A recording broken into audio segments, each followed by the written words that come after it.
हम एक भव्य सिंहासन कक्ष में खड़े थे, जिसकी संगमरमर सी चमकती हुई जमीन किसी अदृश्य प्रकाश से दमक रही थी।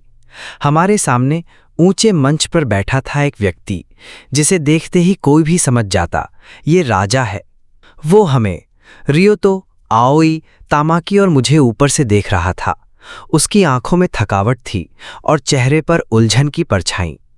बहुत देर तक खामोशी छाई रही। फिर उसने धीरे से आगे झुककर कहा। उसकी आवाज सिंहासन कक्ष में गूंज उठी। तो इसका मतलब?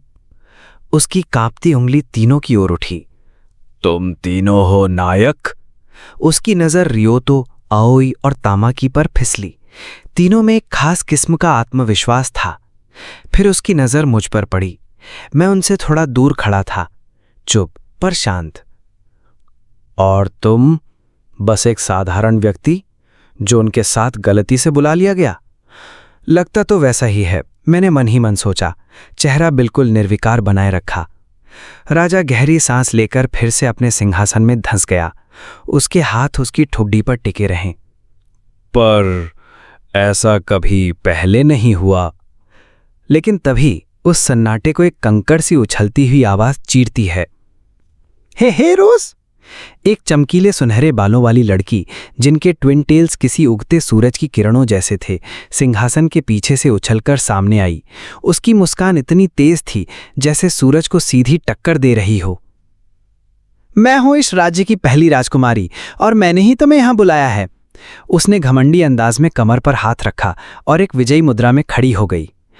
हाँ, मिल गई हमें हर फैंटेसी कहानी की अनिवार्य घमंडी राजकुमारी, मैंने सोचा, भीतर ही भीतर माथा पीटते हुए। मैं सबसे पहले तुम्हारा स्वागत करती हूं in the kingdom of the rising sun में।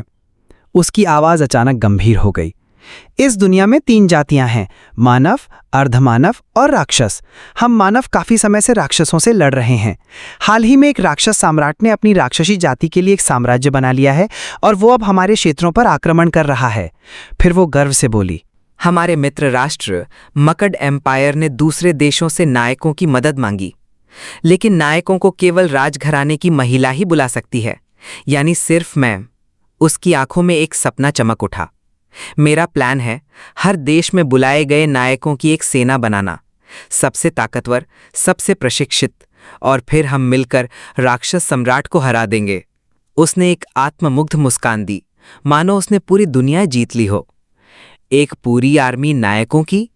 मेरे माथे पर एक पसीने की बूंद लुढ़की। कितने बुलाने वाली है ये? कहीं हमें सिर्फ मोहरा तो नहीं बना रही? अचानक उसकी आवाज फिर गूंजी, इस बार एकदम राजसी अधिकार से भरी हुई। तुम्हें ये गौरव प्राप्त है कि तुम राइजिंग सन राज्य का प्रतिनिधित्व कर रहे हो। अब से तुम्हारा कार्य है, कड़ी मेहनत करो, सबसे ताकतवर बनो और राक्षस सम्राट को हराओ। रियोतो, आओई और तामाकी के चेहरों पर दृढ़ निश्चय की चमक थी। और मैं तो बस एक ही चीज पर अटका हुआ था। Kingdom of the rising sun, ये भी कोई नाम है? इतना चीजी। भारी चुप्पी के बीच रियोतो ने एक झिझक भरा कदम आगे बढ़ाया। उसका चेहरा गंभीर था, आंखों में सच्चाई की तलाश। आपकी उच्चता, यदि मैं पूछ सकूं, क्या हमारे लिए वापस अपने संसार लौटने का कोई रास्ता है? उसके स्वर में आदर था, पर उसमें भी एक दृढ़ता थी। राजकुमारी का चहकता चेहरा पल भर में जैसे जम गया। उसकी मुस्कान ढह गई, नीली आंखों से अब ठंडक टपक रही थी। वो हमसे मुंह फेर कर बोली, नहीं, कोई रास्ता नहीं है, बस इतना ही। सीधा, बेरहम और निसंकोच उत्तर। उन तीनों के चेहरों पर जैसे बिजली गिरी। रियोतो, आओई और तामाकी, सभी की आंखें फैल गईं, जबड़े ढीले पड़ गए। मैंने महसूस किया जैसे किसी ने पेट में बर्फ डाल दी हो। क्या मतलब कोई रास्ता नहीं है? ये कहाँ की हीरो की कहानी है जहां वापसी का दरवाजा ही नहीं होता? ओफ, मुझे हेगन किंगडम की बेकार सी जिंदगी याद आ रही है। राजा ने माहौल में फैले तनाव को भांपकर अपनी खोई हुई गरिमा वापस ली। यदि और कुछ नहीं है तो अगले चरण की ओर बढ़ें। उसने पास खड़े एक लंबे चोगाधारी व्यक्ति की ओर इशारा किया। वो धीरे से आगे आया और एक सोने से मढ़ा हुआ डिब्बा प्रस्तुत किया। डिब्बे के भीतर मखमरी गद्दी पर एक पुराना पत्थर रखा था। उस पर जटिल नक्काशी और चमकते हुए जादुई चिन्ह थे। अब बारी बारी से हमें बुलाया गया। र्यूतो सबसे पहले गया। जैसे ही उसने पत्थर को छुआ, एक नीली बिजली से उसके चारों ओर लहराई। र्यूतो शिंजाकी का आशीर्वाद, लिमिट ब्रेक।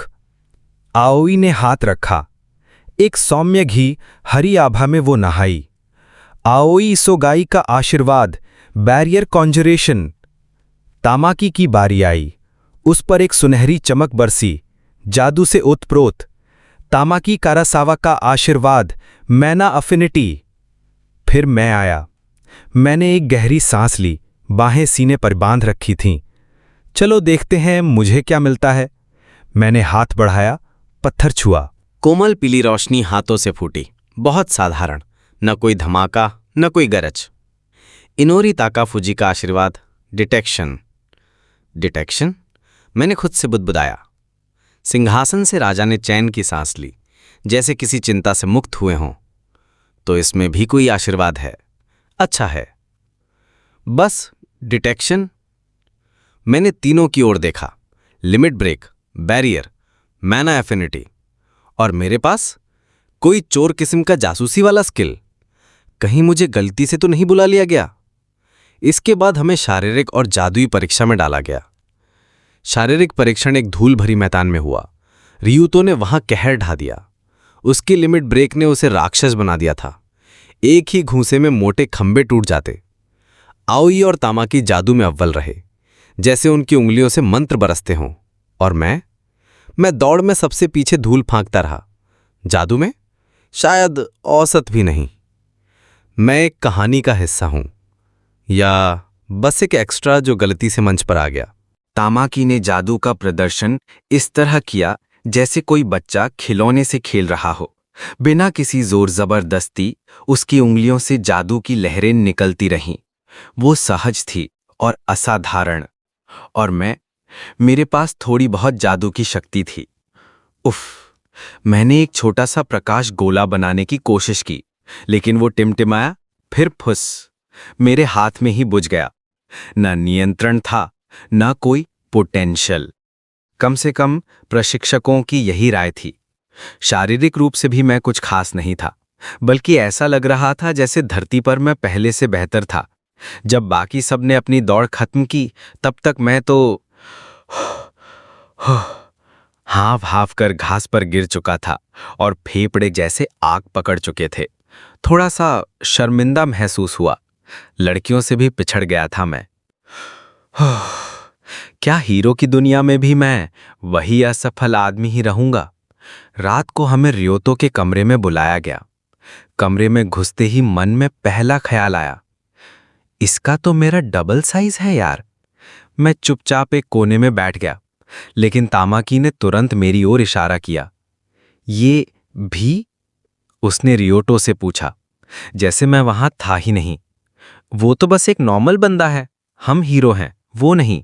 इसे यहां नहीं होना चाहिए। मैंने होठ भींच लिए। अरे बहन, मैं यहीं बैठा हूं, थोड़ा तो लिहाज करो। शायद उसे एहसास हो गया था, क्योंकि तुरंत ही वो बोल पड़ी। और हां, मैं ऐसा इसलिए नहीं कह रही कि मुझे लगता है कि वो। फिर वो रुक गई, नजरें फेर ली। ओह, समझ गया, इसको चिंता है, बस दिखाना नहीं चाहती। एक हल्की सी मुस्कान मेरे चेहरे पर तैर गई। ये वो टाइप है जो केयरिंग होती है, लेकिन ईगो उन्हें कबूल नहीं करने देता। नहीं, ये रहेगा। रियोतो की आवाज कमरे में गूंजी। उसका चेहरा सख्त था, स्वर निर्णायक। इसका डिटेक्शन स्किल आगे चलकर काम आएगा। कमरे में चुप्पी छा गई। लगता है इन हीरोज की राय मेरे बारे में थोड़ी बंटी हुई है। रीतो ने मेरी ओर देखा, अब थोड़ा नरम लहजे में। पर यह सच है कि इसमें हमारी जैसी कॉम्बैट शक्ति नहीं है। फिर उसने पास बैठी शांत लड़की की ओर देखा, आओई। उसे तुम्हारी सुरक्षा चाहिए होगी, तुम बैरियर स्पेशलिस्ट हो। आओई ने बस सिर हिलाया। अगर तुम कहो तो। तामाकी के उलट आओई बहुत सॉफ्ट है। उसकी आंखों में मासूमियत है और चेहरे पर कुछ खास कशिश। तो तुम्हें लगता है कि हमें यहीं रुकना चाहिए? अब असली सवाल आया था।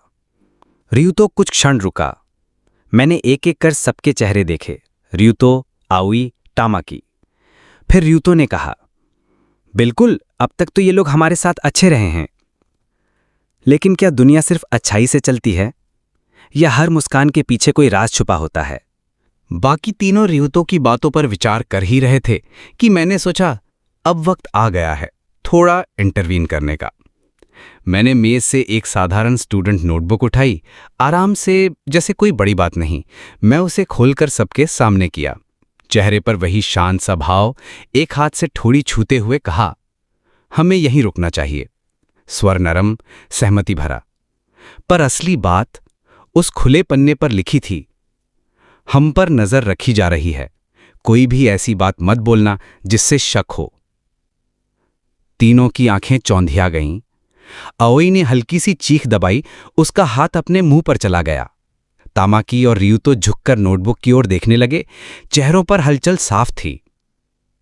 धन्यवाद देना चाहो तो मेरे डिटेक्शन को देना, मैंने सोचा। भीतर से एक संतोष की लहर दौड़ गई। बैठक शुरू होते ही मैंने महसूस कर लिया था, दीवार के उस पार कोई हल्का सा प्रेजेंस था। इतना हल्का कि शायद कोई और पकड़ ही ना पाए। पर मेरी शक्ति, भले ही दिखावे वाली ना हो, मूल्य में कोई कमी नहीं। मेरे चेहरे पर एक हल्की सी आत्मविश्वास भरी मुस्कान फैल गई। पहला वार मेरा था। To be continued. क्या इनोरी सच में सिर्फ एक आम इंसान है, या उसकी गैरनायक छवि के पीछे छुपा है कुछ बड़ा? आगे की कहानी में जब चालें गहराई से चलने लगेंगी, असली हीरो कौन होगा? शक्ति रखने वाले, या वो जो चालें समझता है